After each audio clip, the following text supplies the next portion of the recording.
it's important to say right at the outset that this isn't something necessarily for everybody. It's not something doctors can do to patients. This is something that people have got to want for themselves. But I think one of the most remarkable findings of this whole stream of work from when we started in 2008 onwards has been the fact that we've discovered that there are a very high percentage of people with type 2 diabetes who really hate their condition. And that was completely invisible to doctors and nurses, because they told people they got a disease for life, it was going to go downhill and they were going to have to, lose some weight and take these tablets. And yes, there might be complications, but we'll deal with them as they come up. Message of doom and gloom and helplessness, and that learned helplessness was taken up by the patient. Surprise, surprise. And the fact of being told that there's a possibility of getting out of the diabetes, a surprisingly high proportion of people want to. Now in DiRECT, we sent letters, well rather not we, the GPs sent letters from their practice, just cold calling letters. That usually results in about a 6% recruitment to a trial. We got 28%. And we know that more people would have stepped forward had it not been for the limitations on their time, because it was quite time expensive for participants to come up for the research visits. So if we just estimate that, say, a third of people would really want to do this, and we know that half are going to succeed in the first year, that puts numbers on this. Now, if we take out of the diabetes costs for you and I as taxpayers, 1/6 of the diabetes population, that's a huge amount of money. And moreover, we've created a huge number of people who now have a normal outlook for health, no risk of amputation or blindness or stroke or heart attack over and above the background risk. And so the benefit is huge for the people who are able to do it.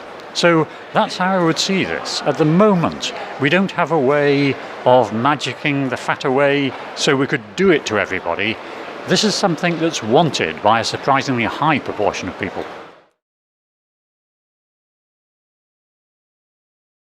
In DiRECT, we have really quite a high proportion of people from the lowest socioeconomic group, over 20%. Now that's quite remarkable in this sort of lifestyle intervention study, because usually you don't get any buy-in. But here we have evidence that, yes, it's across the socioeconomic spectrum. How well did they do? They did just as well as the people in social class 1. And there's a real message in there. Now, time will tell whether it's more difficult for them to keep the weight off in the long term, because there are some factors that are genuinely at play. For instance, if it's unsafe to leave your house at night, it's difficult to go for a walk after your evening meal. Whereas if you're strolling around a leafy suburb, that's much easier. So there may be some details that emerge, but it's very surprising that it was really less trouble to do it in, for instance, St Anthony's in Newcastle, which is the third poorest ward in the whole of the UK. And they did very well.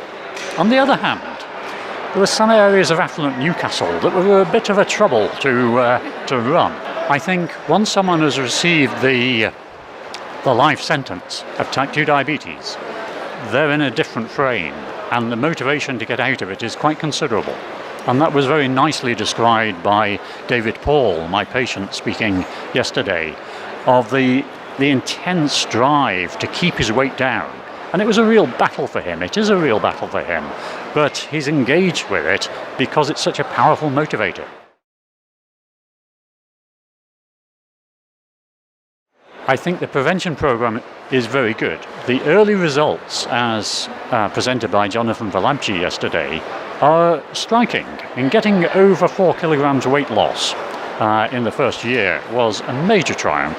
And so I think the prevention program is wonderful, but I wouldn't expand what we're doing of a very vigorous medical operation to get rid of the diabetes, because if you develop type 2 diabetes, it's a medical emergency.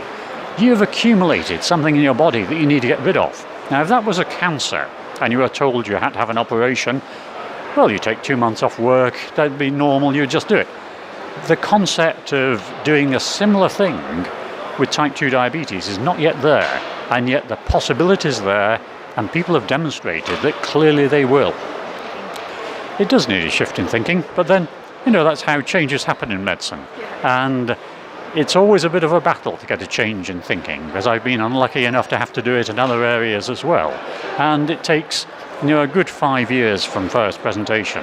Now, I demonstrated these findings in 2011 in a small study, but one that was eye-opening because it showed all the mechanisms and the possibility. And here we are, 2019, 8 years later, and it's just breaking through into major consciousness. So paradigm shifts take a long time. There's no doubt that this is the beginning of a long story. What we've shown is that type 2 diabetes is a reversible condition. It's a simple condition, 0.5 gram of fat in the pancreas. Get rid of that, diabetes goes away in the early stages. That is a profound breakthrough in thinking and being able to tell people, you've got diabetes. However, the good news is so-and-so. From here, we're going to learn much more about optimal ways of doing it. There may be other better approaches. Now, we've hit on one that's practical and very good, but all of this can be improved, and so we've got a lot to learn. And there are a few details of what's actually going on inside the pancreas which need to be sorted out into the future. So, yes, this is going to run and run.